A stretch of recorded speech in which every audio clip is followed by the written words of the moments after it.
All right, moving right along.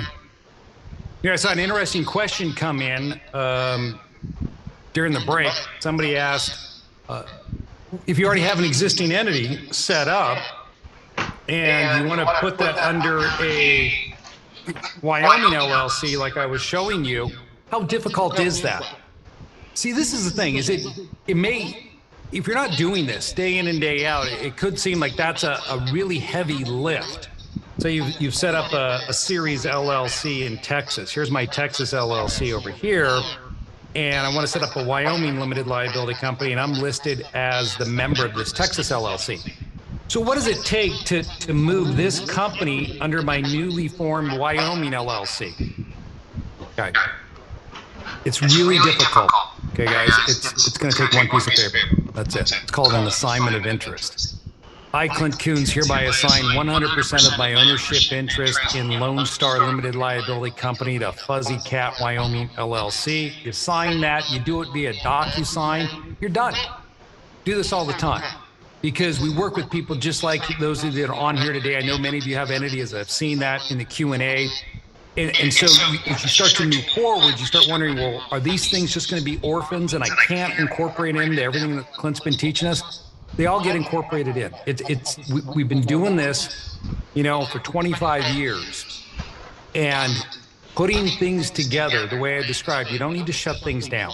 It's just tweaking them, putting together those little things that we're missing to ensure that you're going to have that optimal protection plan that's really taking advantage of that three-legged stool approach. All right. So I thought that was an interesting question. I saw several questions about that. That's why I wanted to hit on it real quick here. Now, with regards to flipping, if you want to flip real estate, so you're thinking about rehabbing it and then selling it, or if you're in the wholesale,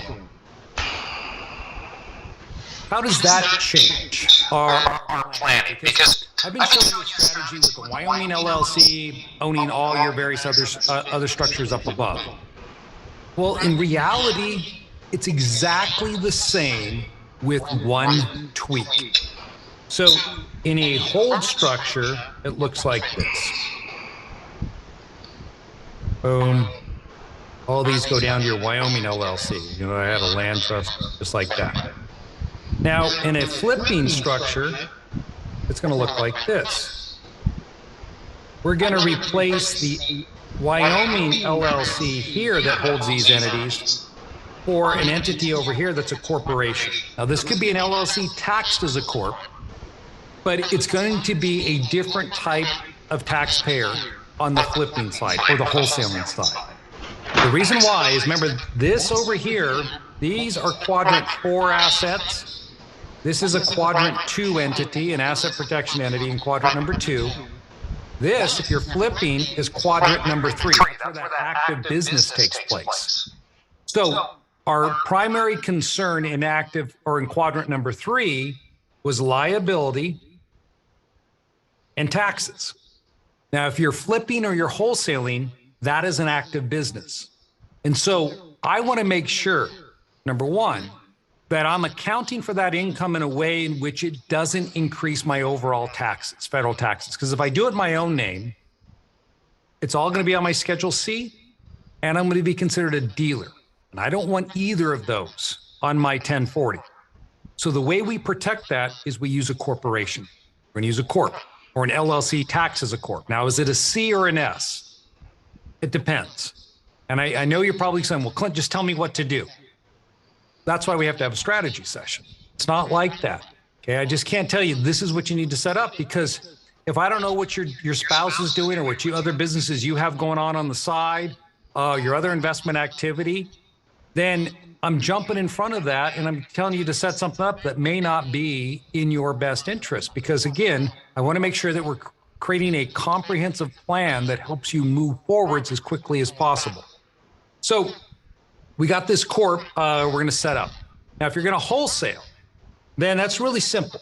All you're going to do on the wholesaling side is, what happened there? All you're going to do on the wholesaling side with this entity is you're just going to do transactions directly with your entity. So if you find a piece of property, you get under contract, then you find an investor, you flip the investor that deal, and they take over. Your investor pays your corporation the wholesale fee. When Toby and I began our investing, when it really started to take off and we quit looking for properties on our own, we started working with wholesalers who would bring us deals.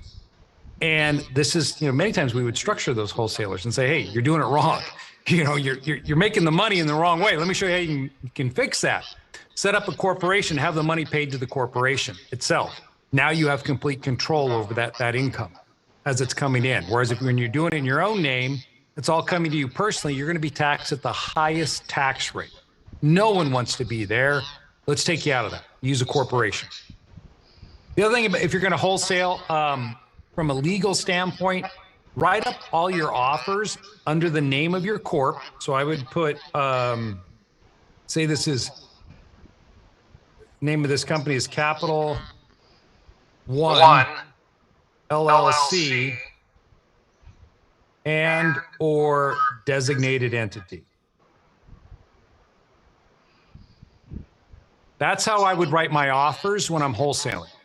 And the reason why I do it that way is so that I can transfer that contract to a third party and the seller cannot step in front of me and say, no, you cannot assign this agreement. So I like to do it that way from a wholesaling perspective. That's just kind of an aside. I wanted to throw it out there. So you just keep that down, write that down. If you're going to be wholesaling, this is the important and or designated entity. So you list your corp and then you put and or designated entity after that. Okay. Now, could this be an LLC? Yes, it can be an LLC. It doesn't have to be a traditional Inc. You just want to make sure that the LLC's taxed as a corporation. Okay, so what about flipping? Flipping's a little different. If you're flipping real estate, you do not want to flip directly in the name of this entity itself. For flipping, we're going to want to create LLCs, or possibly if it's in Florida, I got a lot of clients, we use land trust. So we